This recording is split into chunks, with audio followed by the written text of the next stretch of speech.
Hello again.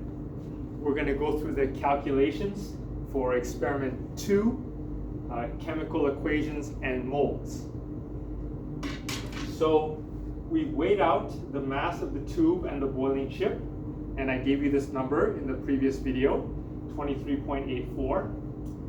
We added some NaHCO3, and together it gave us a mass of 24.17 grams. And then we need to find the mass of the NaHCO3. So we subtract these two numbers.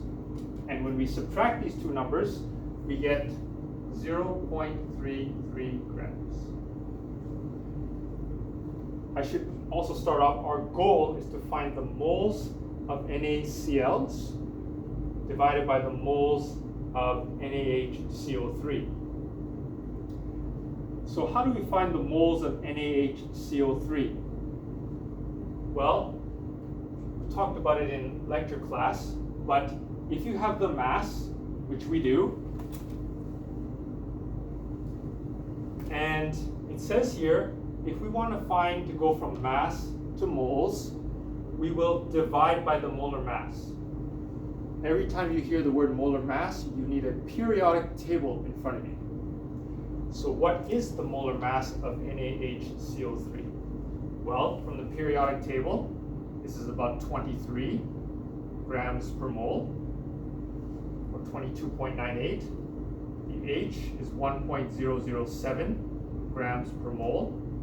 Again, I'm getting this from the periodic table, which you should have in front of you. The carbon is 12.01 grams per mole, the unit.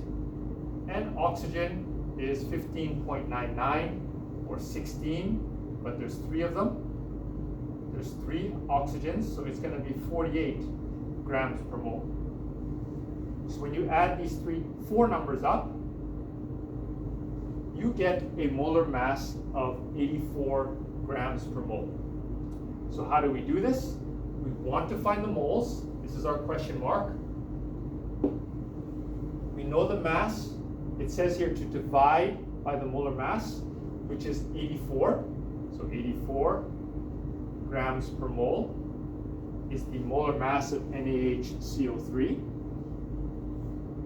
So we write here 0.33 grams of NaHCO3.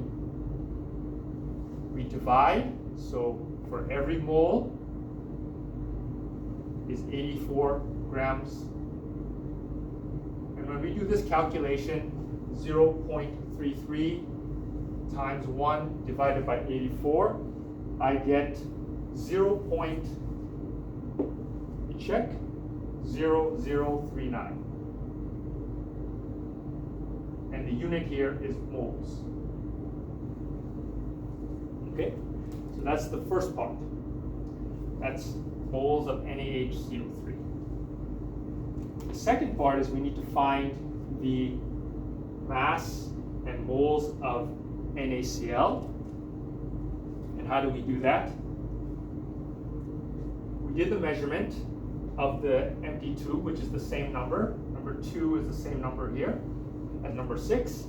And I didn't show you in the previous video, but the mass came out to be 24.08 of NaCl plus the 2.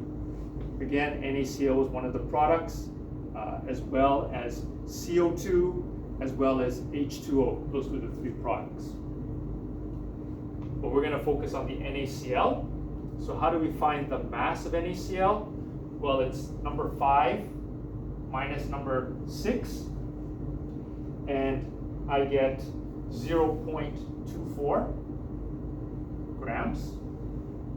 And again, it's asking us how to find the moles of NaCl. Well, again, we do the same thing. We're given the mass, 0.24 grams. It says here we need to divide by the molar mass. So again, we need the periodic table in front of us. For NaCl, the molar mass is 22.98 or 23 grams per mole. And the molar mass of chloride is 35.45 grams per mole.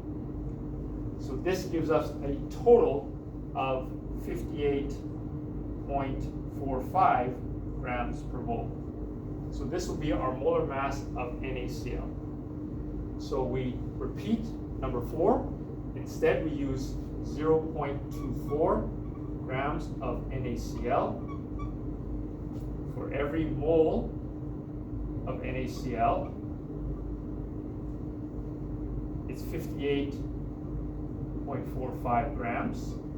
So when we do this calculation, 0.24 grams divided by 58.45, we get 0.0041 moles.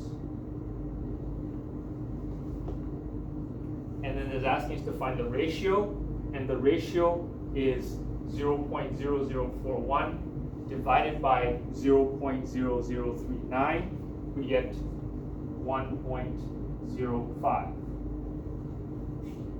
which is roughly about 1. So the ratio is 1 to 1. So I'm going to ask you to repeat this calculations for table 2 and table 3. You will come up with 3 numbers across, and you will take the average to find out what is the ratio between moles of NaCl and NaHCO3.